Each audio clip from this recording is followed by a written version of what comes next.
Okay, so one of the most popular videos I've ever done on my channel here is using dental abrasives to take scratches out of knives. But now I want to show you how awesome dental abrasives are for refinishing wood handles. And I absolutely love these more than sanding them or using any other type of abrasive. They just do a really awesome job. Now, it doesn't matter. I have a Fordham rotary tool with a foot pedal here I like to use, but you can also use a Dremel. So I have a small Dremel tool here. I have a bigger Dremel over here.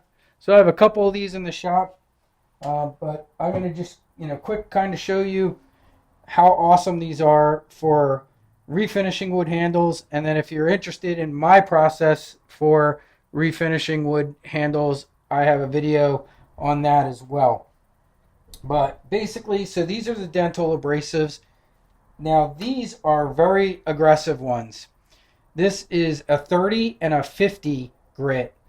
Typically, what you'll see is this more of a hunter green color one, which starts at 80, and they usually go up to around 1,000, but you can also get, I've seen 2,500, and they're usually white or kind of a whitish gray. So this is a 2,500. And some tricks for these when you're using them, if you need them to be a little bit more aggressive, instead of hitting straight and square on your workpiece, if you angle a little bit, they cut a little bit more aggressively. But like I've showed before, what's really awesome about them is that they're also extremely gentle. They don't make a ton of mess.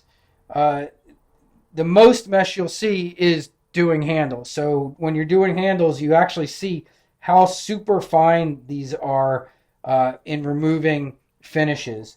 So I just wanted to show you those three. So the 30 and the 50, I like to use on the ends. And these are usually the hardest areas to get stuff off of.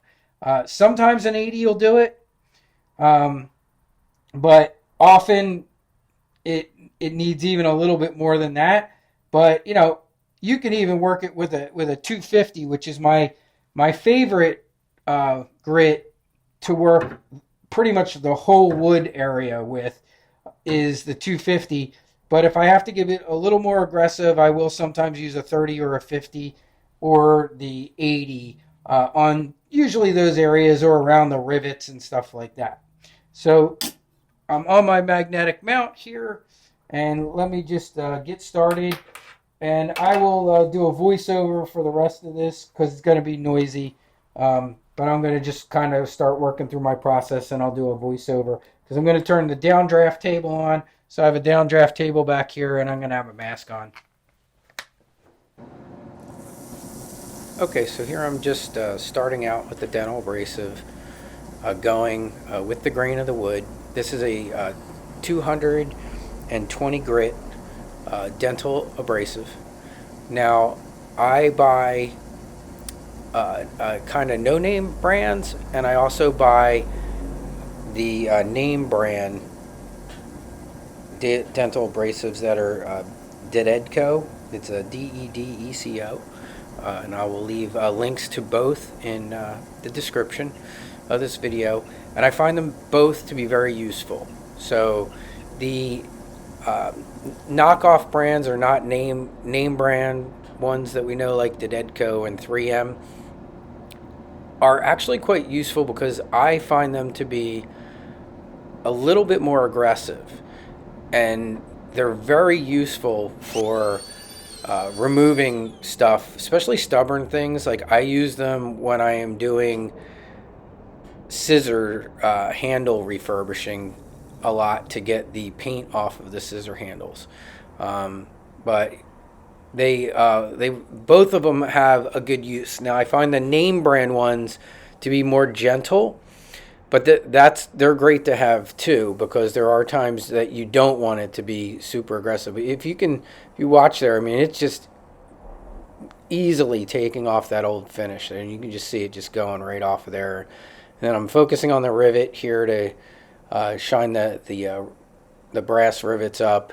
But I mean, you can just look as I work right along there, and it isn't going so deep. It's not removing the maker's mark, even though the dust covered where you could see Chicago cutlery and the numbers there. It didn't remove it, not even close. They're aggressive, but also extremely gentle. Actually, as you see me going back down, you can see it blowing the dust out, and you can see them. And once they go into the vacuum chamber with the linseed oil, those the maker's marks and brand and model of the knife and everything, those will come up really nice again. So this is the hardest area to get off. The 220 is doing a great job on this one, but on some older knives, the very top and the very bottom of the handle, a lot of times are, for some reason, the hardest area to remove old finish from. It's also the area where they lose the most moisture out of. So when you are stabilizing a knife handle, you'll notice that when air is not coming out of other parts, it does come out of the ends, and that's pretty standard with wood and even firewood and stuff. When you chop firewood, it actually mostly evaporates from the ends of the woods. A lot of people think it's along the surface, but it's not. It's the ends. So when those get sealed up well, when you do a stabilization process, if you can keep water and things from going in those end areas, that's really great for the longevity of the knife handles.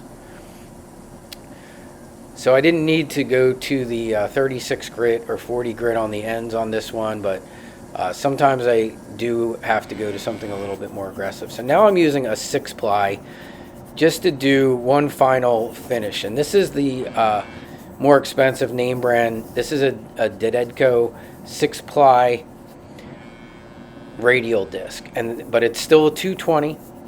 And I just find that the 6-plies are really nice for doing finishes on whether it be metal knives or wood.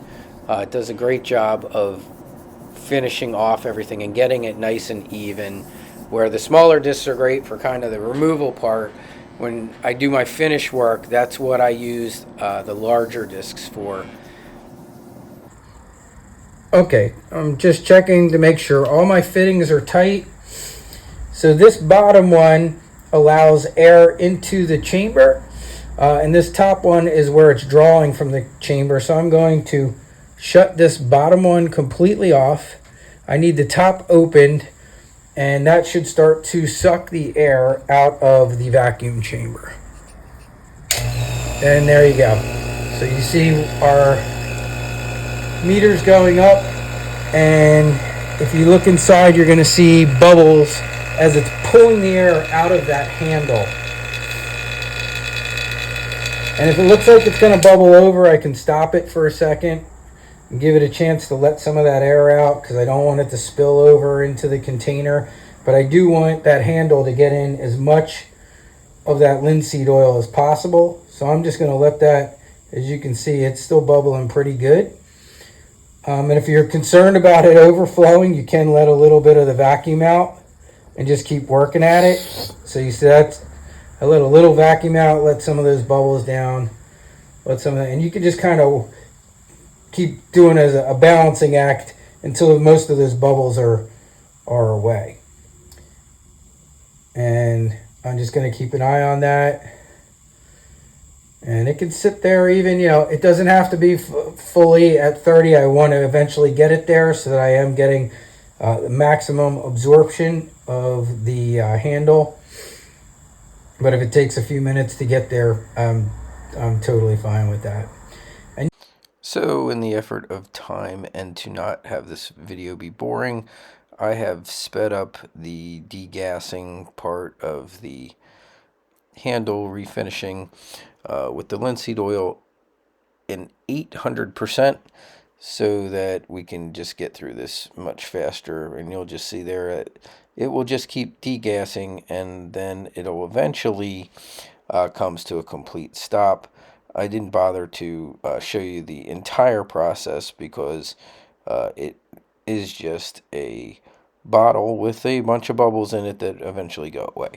But I did want to show you a lot of it, and so you could get a feel of what's going on there. So I am restoring a 30-year-old set of Chicago cutlery knives for a customer. They got these as a wedding gift, and they wanted them restored, the handles redone, and made to look nice and new. And we will resharpen them and really make them look great.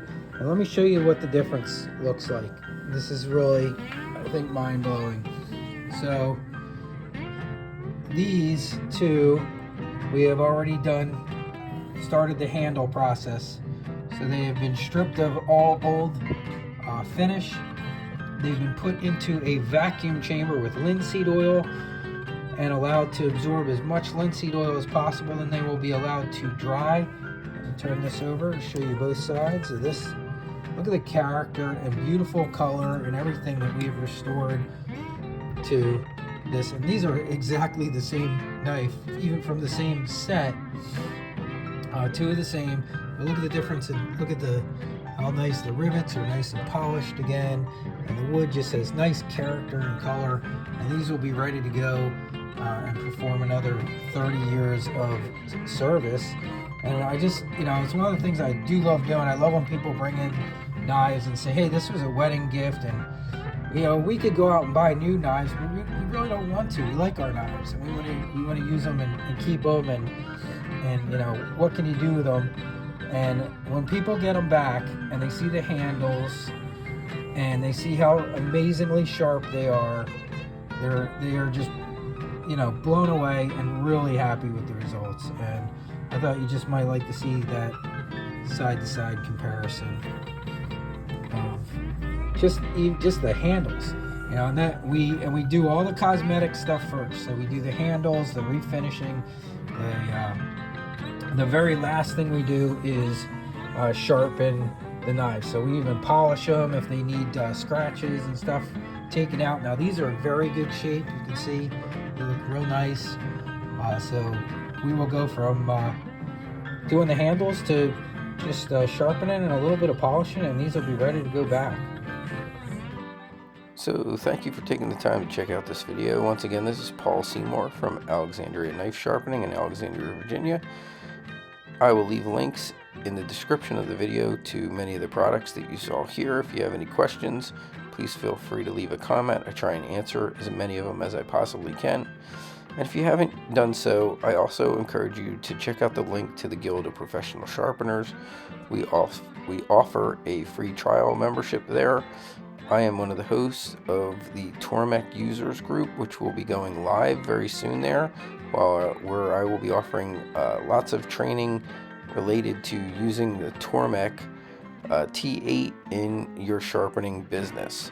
Have a great day, everyone.